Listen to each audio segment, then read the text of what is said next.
నలుగురు అంతే ఉన్నారు. కొద్దిగా వెనకరా బాబా, వెనకరా కొద్దిగా. డబ్బులు ఎగురుతున్నారా? ఎందుకు అందుబాటులో ఉండదు కాబట్టి. ఏం చేయను ఉంచుకొని ఏం చేస్తారు? ఇవన్నీ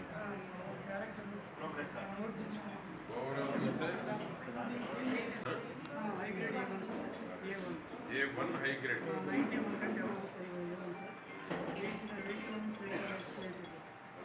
సి గ్రేడ్, అన్ని ఏ గ్రేడ్లే ఉన్నాయి. బాగా చదువుతూ ఆబ్సెంట్లు ఉన్నారు.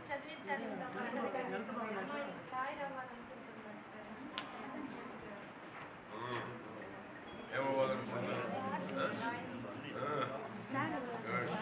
నేషనల్ వైడ్ పో, మరి బాగుంటుంది కదా.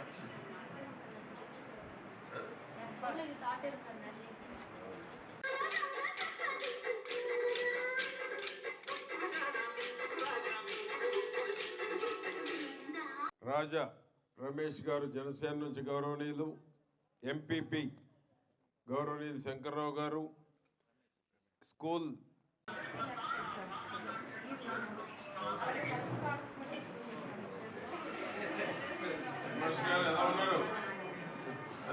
ముఖ్య కారణం ముందుగా హై స్కూల్ హెడ్ మాస్టర్ గారు రామకోటేశ్వరరావు గారని,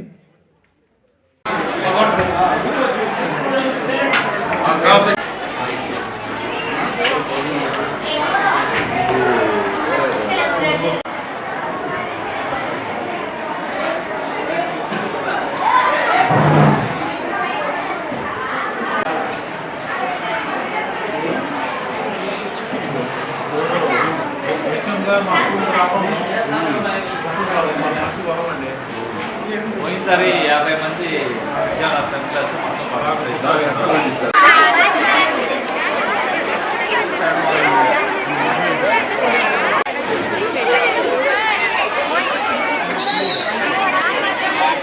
అమ్మా, ఇంకొక చిక్కి మాస్టారు అటు పెట్టు ఎంబీఓ గారు.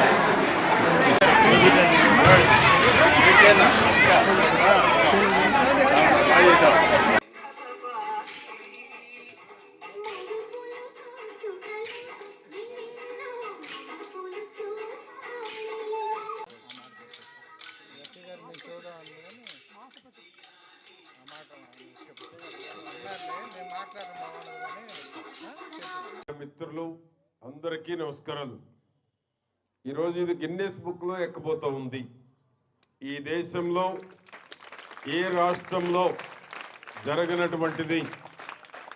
సుమారు 45,094 పాఠశాలల్లో ఒకే రోజు తల్లిదండ్రులు, ఉపాధ్యాయుల యొక్క ఆత్మీయ సమావేశం, ప్రజాప్రతినిధులు కూడా పాల్గొనటం 45,094 పాఠశాలల్లో ఈరోజు జరుగుతూ ఉంది. ఇది దేశంలో గిన్నిస్ బుక్ రికార్డు ఎక్కబోతూ ఉంది.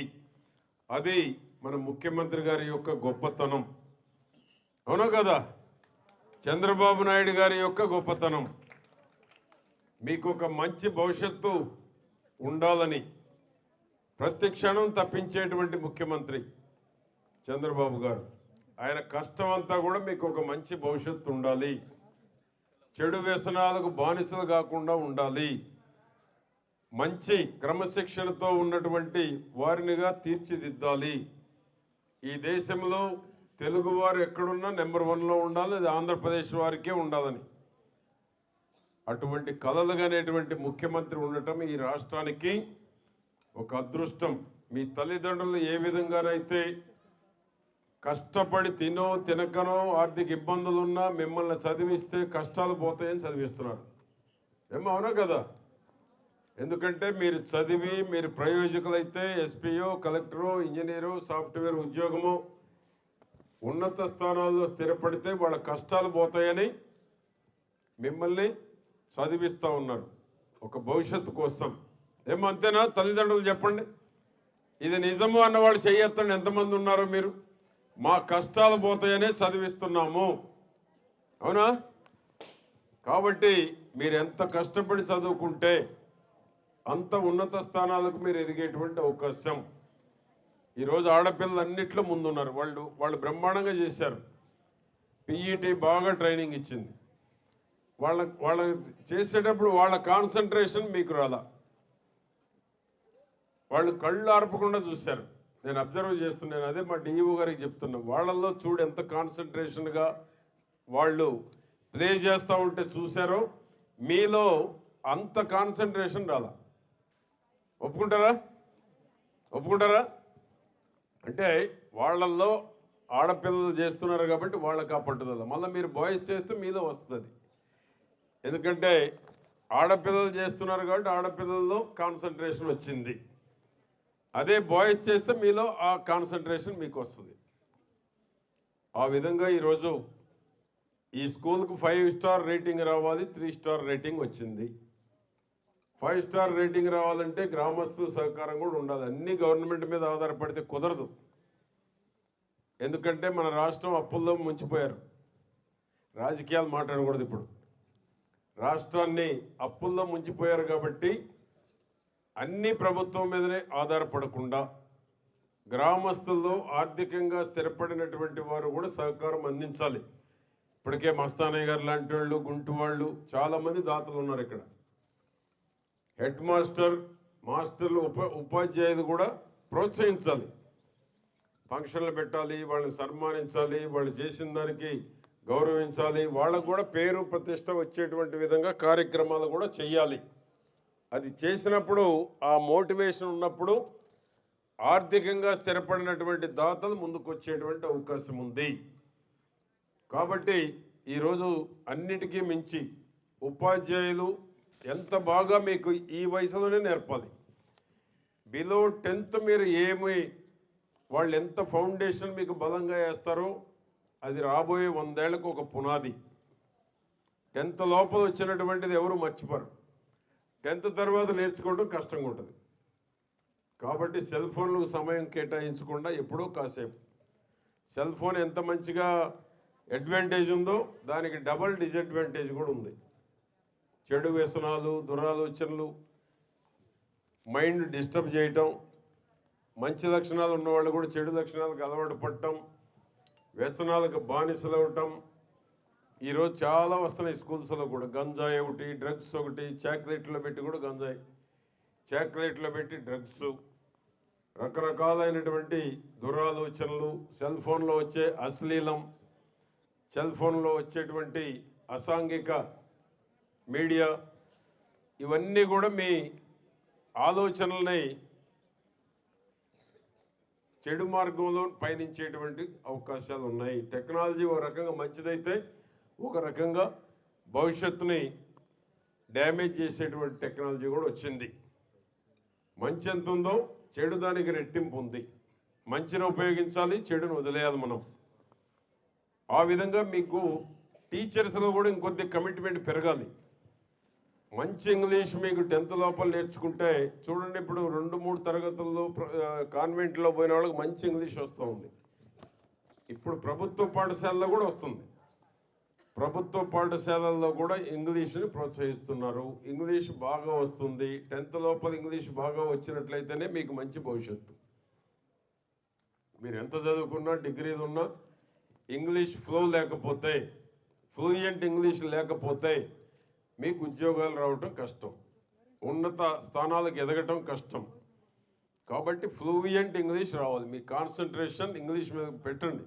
మీ ఉపాధ్యాయులు కరెక్ట్గా చెప్పకపోతే మీ తల్లిదండ్రులను తీసుకొచ్చి అడిగించండి. ఉపాధ్యాయుల్లో కూడా మీకు బాగా ఇంగ్లీష్ ఫ్లూయెంట్గా మాట్లాడే దశకు తీసుకురావాల్సిన బాధ్యత ఉపాధ్యాయుల మీద ఉంది. హెడ్ మాస్టర్ కానీ, ఉపాధ్యాయులు కానీ, డిఈఓ గారు కానీ, ఎంఈఓ గారు కానీ అందరి మీద ఉంది. ఎప్పుడైతే ఇంగ్లీష్ బాగా మీకు ఫ్లూయెంట్గా వస్తుందో ఉద్యోగం ఆటోమేటిక్గా వస్తుంది. ఆ ఇంగ్లీష్ ఎవరైతే వెనకబడుతున్నారో వాళ్ళకే ఉద్యోగాల్లో ఇబ్బంది అవుతుంది. ఆ విధంగా ఈరోజు ఈ యొక్క పాఠశాల మీట్ రేటింగ్లు పెట్టారు. ప్రతి దాంట్లో పెట్టారు, ఎన్ని మార్కులు ఉన్నాయి, అటెండెన్స్లో పెట్టారు, హెల్త్లో పెట్టారు.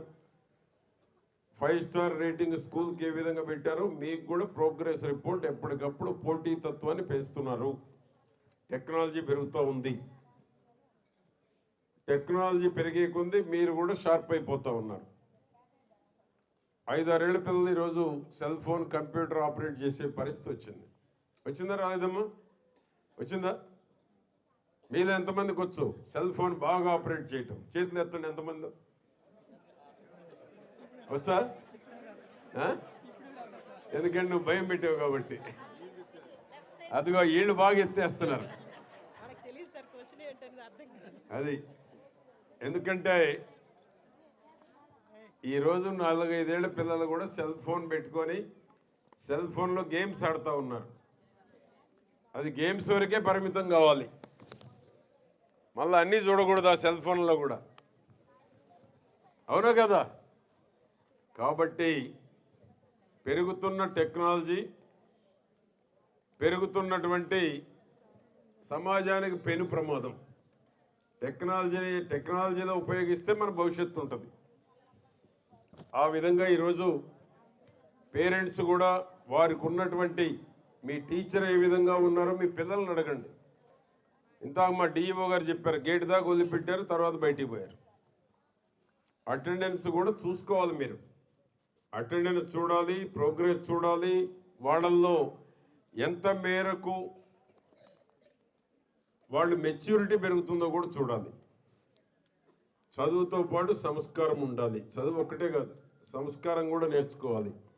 సమాజం అంటే భయం ఉండాలి. సమాజం అంటే భయభక్తులు కూడా ఉండాలి. సమాజం అంటే భయం లేకపోతే కూడా ప్రమాదమే. ఆ విధంగా ఈరోజు మీకు టెక్నాలజీ వచ్చింది, మంచి ముఖ్యమంత్రి ఉన్నాడు, లోకేష్ బాబు మీకు మినిస్టర్గా ఉన్నాడు. మౌలిక సదుపాయాలు ఎక్కడా కూడా లోటు లేకుండా రాబోయే సంవత్సరంలో లోకేష్ బాబు గారు దీని మీదనే దృష్టి పెట్టాడు. మీ అదృష్టం ఏంటంటే ఈ శాఖకు మంత్రిగా లోకేష్ బాబు ఉండటం, ముఖ్యమంత్రి తర్వాత. కాబట్టి ఈ శాఖలో ఏ లోపాలు లేకుండా ప్రభుత్వ పరంగా ఎన్ని అవకాశాలు ఇవ్వాలనో అన్ని అవకాశాలు ఇచ్చేటువంటి అవకాశం ఉంది. ముందే మీకు 8 రకాల కిట్స్ అన్నీ ఇస్తున్నారు. మీకు సర్వేపల్లి రాధాకృష్ణన్ గారి విద్యార్థి మిత్ర, ఆ విధంగా మీకు యూనిఫామ్, బుక్స్ కానీ బ్యాగ్స్ కానీ అన్ని రకాల 8 రకాల కిట్స్ ఇస్తున్నారు. డొక్కా సీతమ్మ మధ్యాహ్న భోజనం బ్రహ్మాండంగా మీకు పవన్ కళ్యాణ్ గారు ప్రోత్సహించారు. ఆ పేరు పెట్టాలి. డొక్కా సీతమ్మ ఎవరు పోయినా భోజనం లేదు అనుకుండా పెట్టేదంట. ఎంతమందికి తెలుసని అడుగుతున్నాడు మా రాజా. డొక్కా సీతమ్మ తెలుసా మీకు? ఎందుకు పేరు పెట్టారంటే ఆ రకంగా ఆమె నో అనకుండా భోజనాలు పెట్టేదంట. అందుకు డొక్కా సీతమ్మ మధ్యాహ్న భోజన పథకాన్ని పవన్ కళ్యాణ్ గారు ప్రోత్సహిస్తే చంద్రబాబు గారు ఆమోద ముద్ర వేసి రాష్ట్ర వ్యాప్తంగా ఈరోజు మీకు డొక్కా సీతమ్మ మధ్యాహ్న భోజన పథకం వచ్చింది.